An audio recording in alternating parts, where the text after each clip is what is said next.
What's up? Hey, Win. Hi, everybody. I'm Winnie, and this is Anne. Bench. Yes, I am not good at introduction. I'm used to introducing other people. Oops. No, you're all good. I'm so used to being the interviewee, so I feel like this mutual interview thing is new for both of us. No, I also stream, so I'm used to constantly introducing other people, or like we have a way, like a system set up to introduce people. Yeah, we're just winging it. Yeah, totally winging it. Anyway, welcome to a mutual interview talking about Selfish, including some of the behind the scenes choices and just the overall product that happened on August 9th of 2024. Yeah. All right. I feel like I Yeah. want to start with asking you, Okay, go for it. because I feel like the questions I have too are more about the writing process, which did take place right before the production. So, what inspired you to write the song "Selfish"? Um, to be honest, it was kind of like coming to terms with a really rough environment. I felt I had no control over my life. I felt that I was constantly changing myself to make other people happy instead of trying to focus on how to bring out my inner peace and make my inner peace tangible. The fun fact, it actually reminds me of this one character from a one act play that I used to be part of as the stage manager, and it's called On the Edge. And the oldest female character literally has like a breakdown on stage talking about how she was editing what she said, what she thought, how she acted around everybody at their family reunion because of an image that was put on her and that she wanted to break that image. And I felt like that was such a powerful message. And so that kind of leaked in as I was writing. That's awesome. I love that you kind of took inspiration from not only an experience, but also like another piece of art. Quick fun fact, I was also a stage manager in high school. So funny that you're also aware. That makes a lot of sense though. Um, I've been on both sides of the stage. I've been on and off. So yeah. I know both sides of that process and it can be weird. For sure. So, I mean, I love that you kind of tapped into like the universal emotion. Like, I feel like a lot of people, I think everybody can relate to the song Selfish because you really like, although it came from your experience, you didn't write it in a way that was so stuck in your experience that nobody else could, relate to it because it's so specific. Do you know what I mean? Right. I did that on purpose. Even though everything is a personal experience for me, I know I'm not the only person who goes through these things.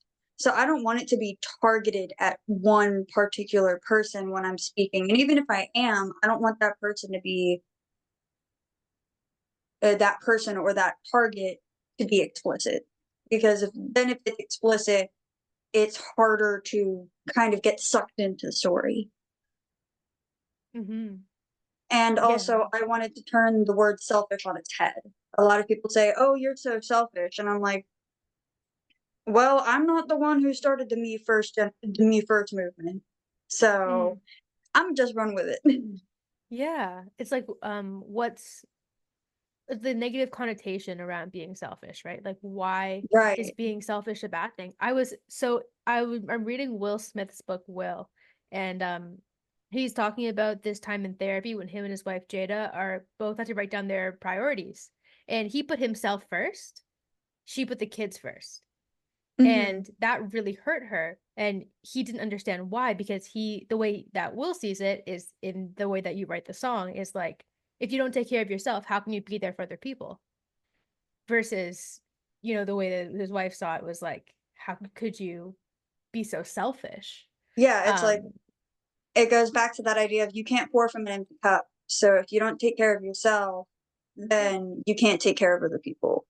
yeah, yeah, definitely. Cool. So, I mean, we kind of touched upon this idea of you writing the song first, but I really want to kind of emphasize the time difference in between when you wrote the song and when we actually produced Oh, this. yes. So, yeah, when did you write Selfish?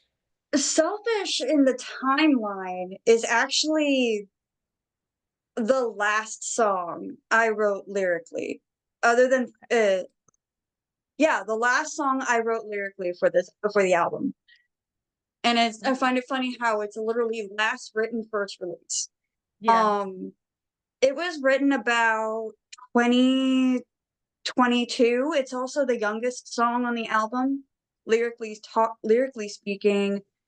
And since I had lost my job, I was like, well, shit. I hate this. And so I had written it about a year before you and I started working together. Wow, okay. And so for context, we started working together in December, like mid Right. end of December 2023. Um, Yeah, so, like, yeah. about 6 to 12 months before you and I started working together, I had a whole demo put Hmm. out. Yeah, yeah, on your YouTube. Yeah, yeah. This was one of the only songs, if I remember correctly, other than Cast a Spell, that Correct. was like already out on YouTube or like in the public eye. Yes, Cast a Spell is the only other song that's in the public eye, and I was actually, like, making money off of it. This one, I was not making money off of it. It was just a YouTube demo with a pre-written beat, and the beat kinda solidified how the lyrics came out as, like, what structure I took with them. Okay, I'm curious that you mentioned that. Was this a song that you wrote to the beat? Yes, actually, it's interesting. Oh, I had the lyrics, but I didn't know how I wanted to put them, and then I came across the pre-made beat, and I was like, "This works really well with what I've already written," and so I was like, "Let me see what I can make up with this." wow. Because you never do that. You always write No, your I lyrics don't. first. Literally, it is one of the few songs where it was almost backwards for me. Yeah. That's interesting how all of this came about, in terms of it being backwards, it being the youngest song, and then it also being first to release, and also the process for us was so smooth for this song. Um, there were a I couple remember you were so songs. nervous to deal me this instrumental change up because you were like, it doesn't sound a lot like it, but I was like, no, I love the Sunrise Riser. I loved the guitar and like I when I showed it to when Flameus got our buddy Flameus got to listen to it, he was like, I love that guitar. Awesome. Yeah, that makes me happy because you're right. Like this was one of the songs there was a couple, but I think this one in particular, this one in Regret, I was so terrified to show you.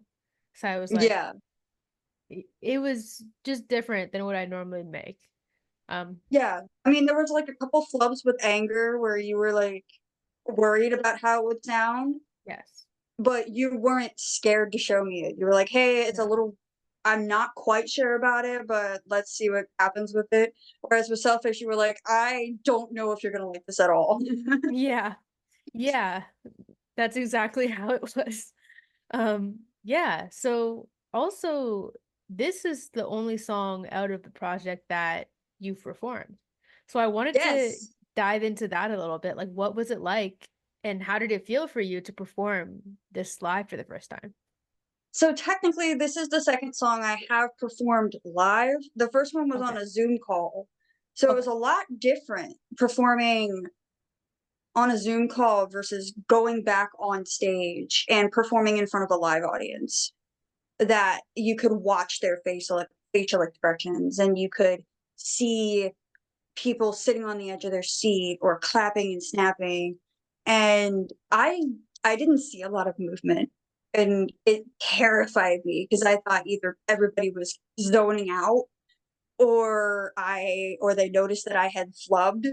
Um It was my so manager is going to slight. scream at me for hearing me say this, but, like, I messed up that first chorus. But to quote my manager, it is a unique experience on that live stage, and so those people will only ever hear that version. Exactly, yeah, and it was also before the song even came out, so they don't even know what it's supposed to sound like. Exactly. Well, Yeah. the mentor knew because she heard the demo. Like, the Okay. showcase host knew, but she didn't know what the final product had sounded Okay. like before I performed it. Mhm.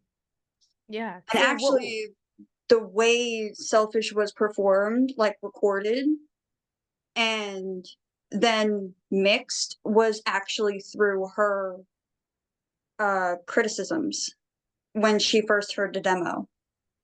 okay. What were her criticisms? Um, I actually wasn't using enough emotion. So, I'm a choir Mm. singer, which Mhm. means I have technical skills, Yeah. but choir in, like, high school and performing arts don't always teach you emotion unless you are going to act on stage while singing.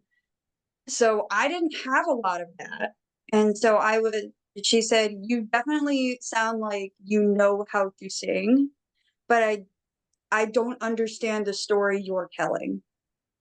Mm. That's interesting because you definitely flip that around in the final. Yes. I was listening to it just before this, and one of the biggest standouts for me in your delivery was like how your voice starts off so soft Mhm. and builds just tremendously from like especially in the bridge, sorry, going into the last chorus. Your voice sounds so strong in the end. It's like you found your you've kind of broken out of that shell. You've kind of made your peace with like I'm gonna be selfish. Um Right. It's coming to that resolve and keeping it. mhm. It's you know, everybody already thinks I'm selfish, so I'm gonna double down and I'm gonna do it. I'm gonna do it for a positive reason and not for spite. Yeah, that's great. So yeah, so overall the live was a good I think it was a great experience for you. Terrifying, but the more I do it, the less terrifying it will be. Because Yes, I haven't exactly. performed on a stage in like 7 or 8 years. Damn. So that must have Yeah, been scary. so that's why I say it was terrifying. I was in a yellow getup just like I am now, and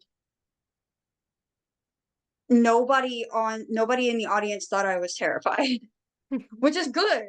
I masked it enough to do the song. I sat down and I was like, "Babe, I need my fidget now."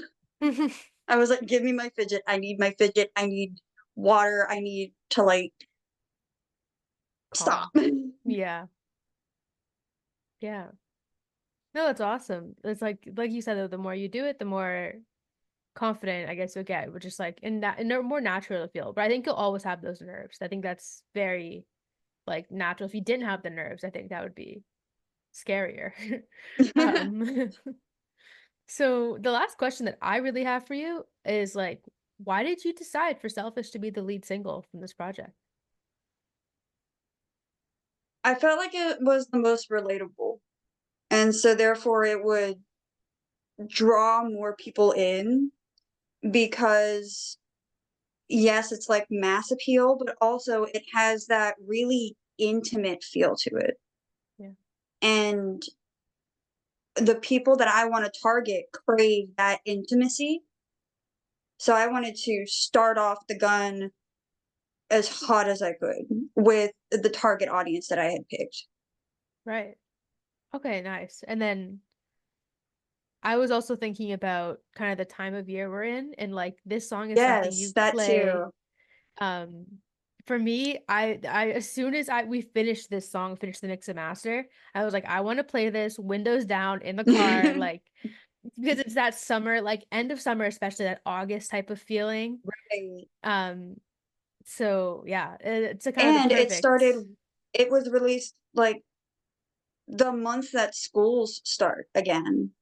And it's a reminder that you should not sacrifice yourself to make friends, to Mhm, keep people happy. You should not sacrifice yourself for somebody that you're interested in. mhm. Like, you should always put your peace first. Yeah. I need that reminder, so thank you. Is no, I have to tell myself.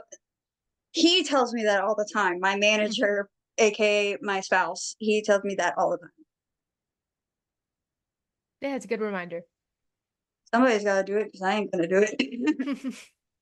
It's like when people say you need a vacation, and I'm like, if I knew how to take one, I would. I love that.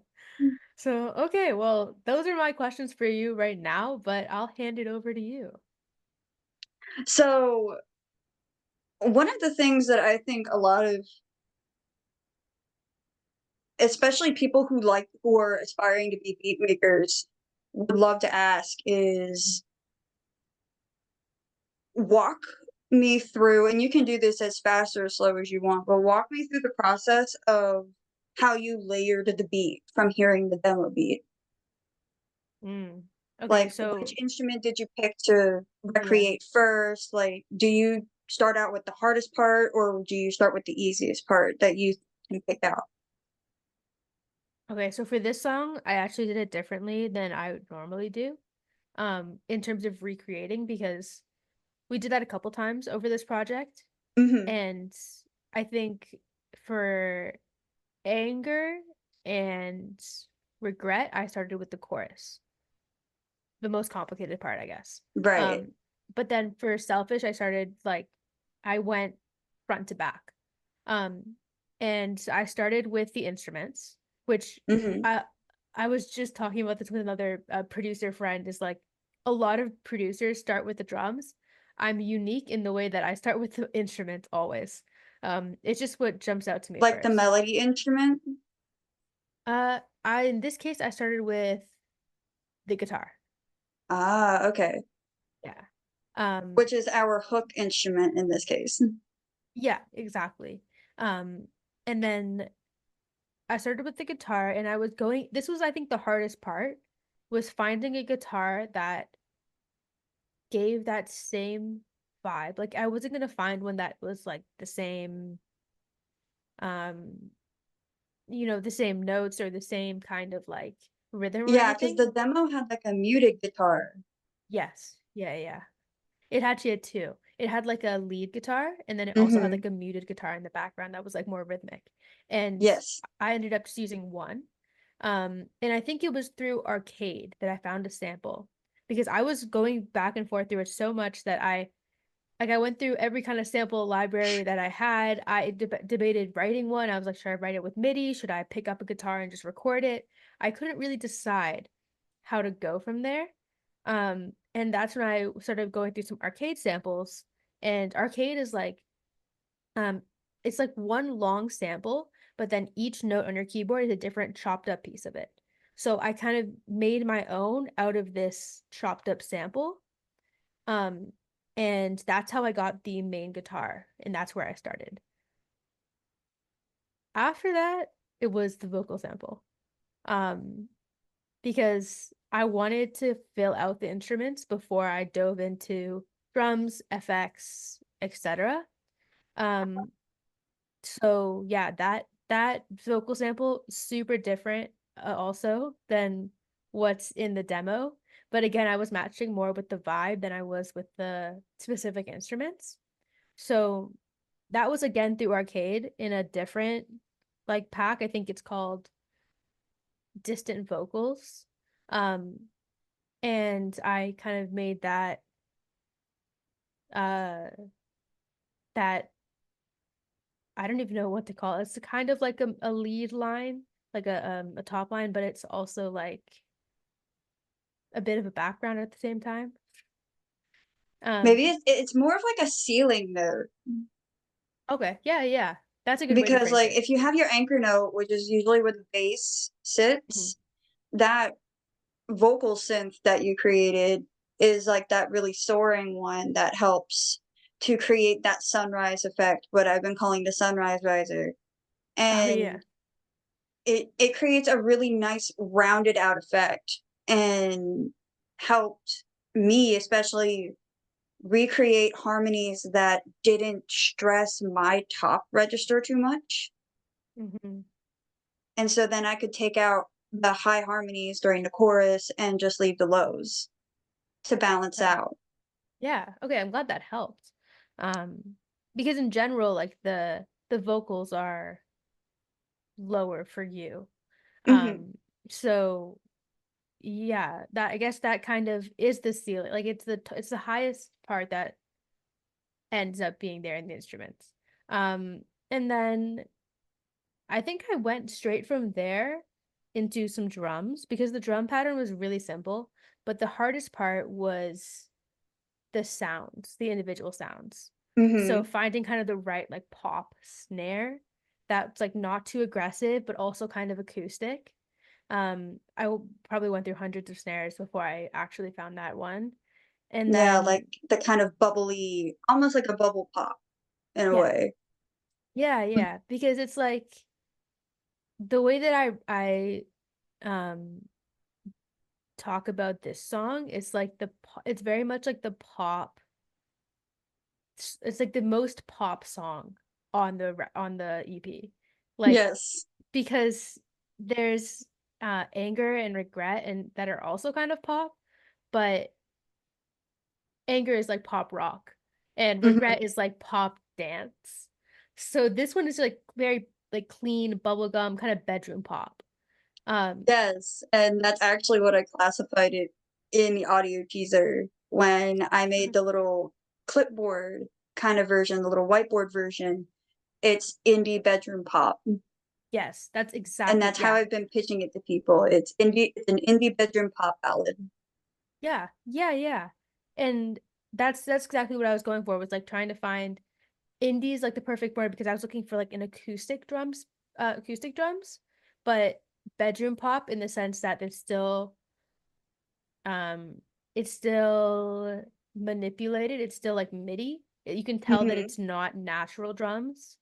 Um, but yeah, that's what I was going for in the drums. I said the hardest part with the drums because the rhythm is so easy was the just the individual sounds.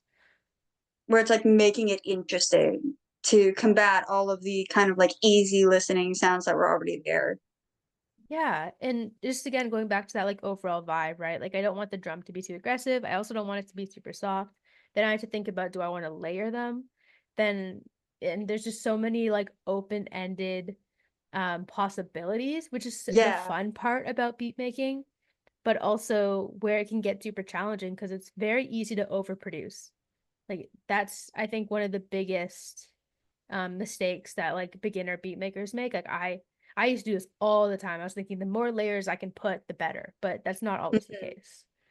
Um, so yeah, that the kick as well was obviously simple, so I just needed to find the right one, which was again kind of acoustic, but still strong because that and the very simple bass was like the end all the low end. Um, so I had to be full enough that it rounded out the whole sound, all the frequencies. Right. Yeah.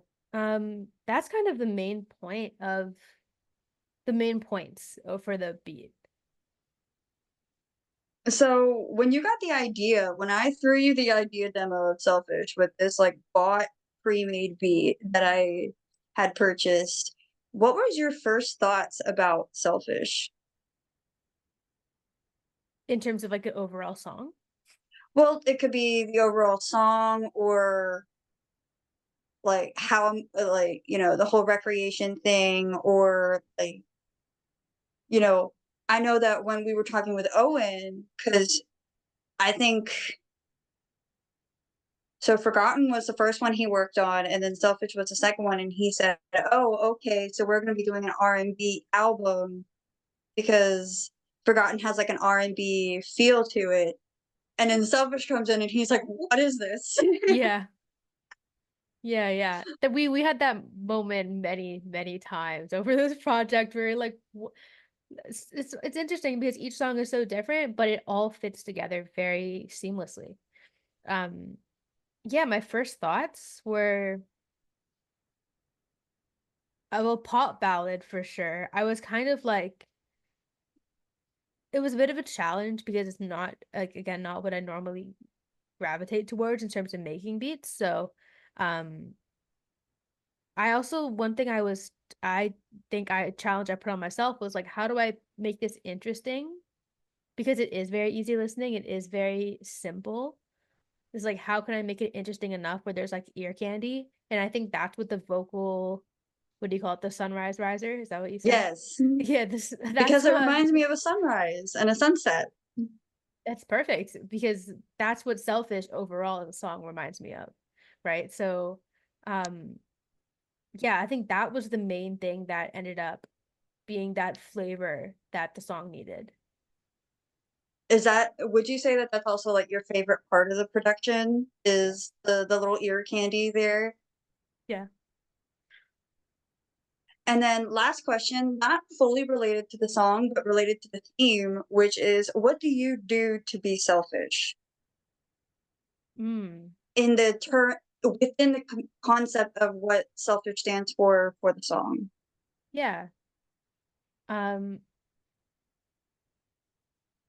I actually have been very selfish for the past like 2 months because I had a really low period in like April, May, more like May, June. So like July and August, I've been very much like just be taking care of myself. Mhm.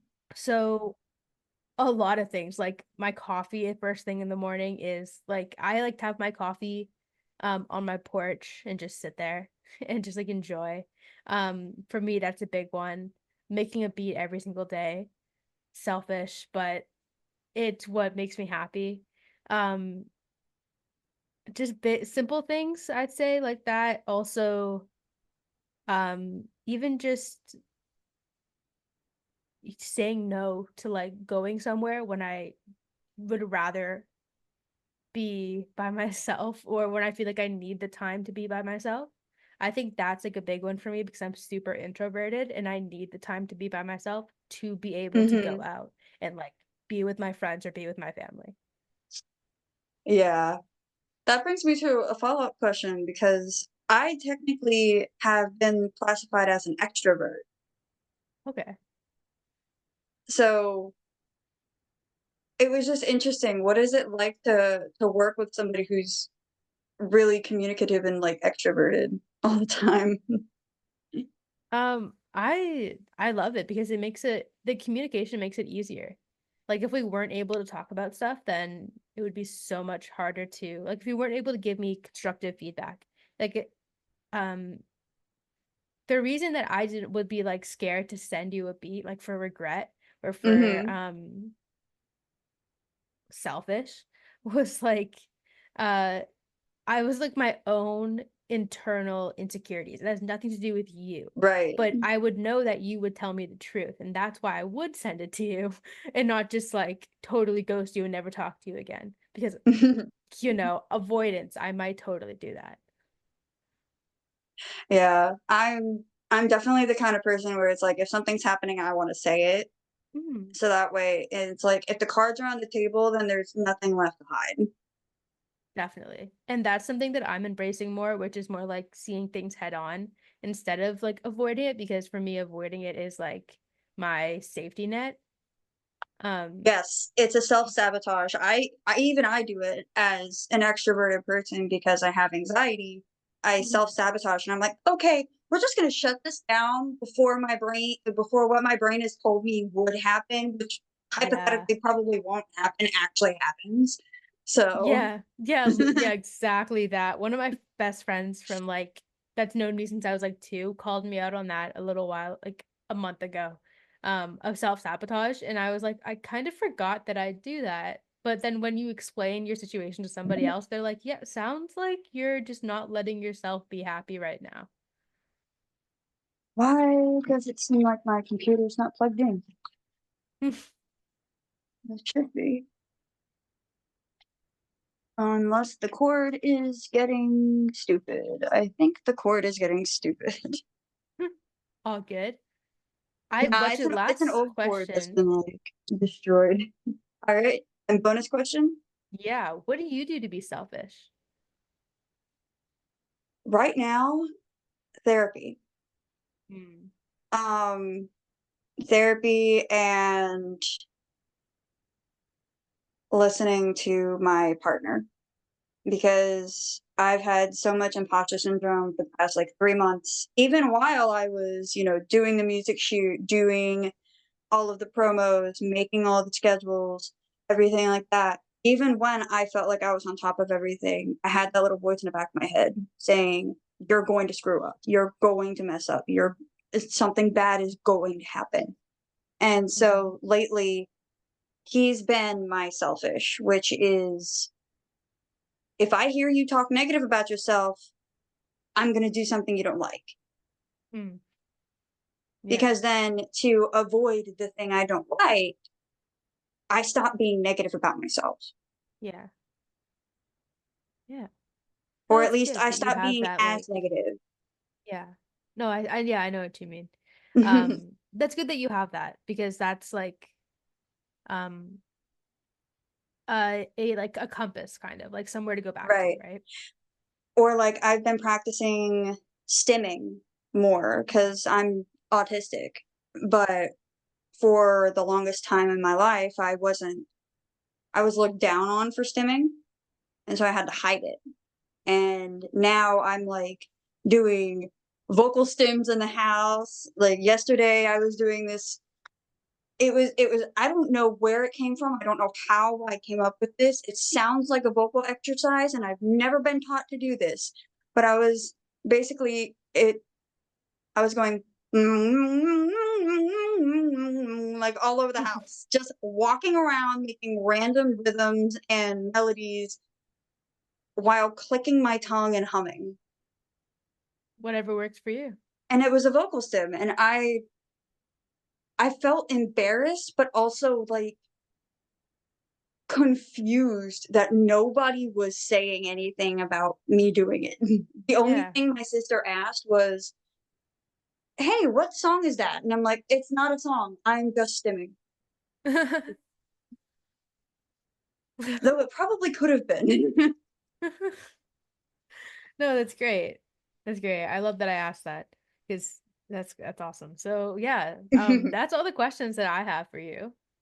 Yeah, and that was all I really had for you was, like, because 'cause I've never really asked people, like, before I had a team, I never really asked people what they thought of a song. I just kind of futzed around with it until I felt like I was happy with the product, and if I was happy with the product, it went out. Mhm. I didn't ask for anybody's opinion except for maybe my partner's. Mhm. That was about it. Is it different for you getting it like feedback, or do you prefer it like having that? It's a really different experience for me because music is the one thing I'm, like, super confident in. Mhm. So, when you're super confident in something, it's really hard to want feedback Yeah. because you feel like your opinion is the only one that matters. And at the end of the day, yes, that's true. But if you're Mhm. trying to make it a business, I've learned there's a little bit of compromising you have to do with it. Mhm. And so even though selfish is about breaking rules, setting boundaries, focusing on yourself, I also wanted to focus on the fact that I probably should get some feedback and see what people think about this. So, like, I sent it out Yeah. to a small focus group of people that are within the confines of my target audience, and even my spouse says, "Out of the 3 songs that you've released, this is the one I sing the most." Sorry, I got super dark there. But yeah, he's like, "Out of the 3 songs you've released, this is the one I sing the most." Yeah, it's the one I sing the most too. Yeah. He's Yeah, like, yeah, "Cast a Spell gets stuck in my head every so often, especially around Halloween because it's a Halloween-based song." yeah. Oil and Fire is kinda hit or miss for him, and I want him to tell me this because I want him to be honest with me. Yeah. So it was interesting to hear somebody tell me, "I recognize your talent, your dedication and the skill that you put into this, but it's still not my thing. Hmm. Yeah, and that's fair. Not every song is going to be everyone's favorite, right? Right. Um, yeah. Okay. Cool. Um, this has been really fun. So That I'm was a glad we got to lot of do this. content that I can now top up over the next 3.5 weeks. Yeah, no, let's do an outro and then we'll talk about it. Yeah. So that was really informative, and this is still, I can't say I have a favorite song on the album, but this one is one of the ones that hits the hardest, even when I'm listening to myself in my Google Drive. Yeah. So This is, I will be honest, this is my second favorite song on the project. But it's definitely the one that I thought I agreed should be released first. actually, I think And you're the one who recommended it to be released I first. think so, yeah. I'm pretty vocal when I have an opinion, so Yes. um yeah, so I mean this is really exciting for me and I think we should do this again for the next songs that drop too. Yes, I want to do one for the second pre-release. I'm going to keep entry 2 under, I'm not going to say it. I want to, but I'm not going to say it. It's entry 2. And we should definitely do one again for the EP when it comes out in full. Yeah, definitely. Okay, sweet. All right. So I'm Winnie, and then this is Ange, the genius badass behind the instrumental. And we'll see you guys next time. Bye. Bye.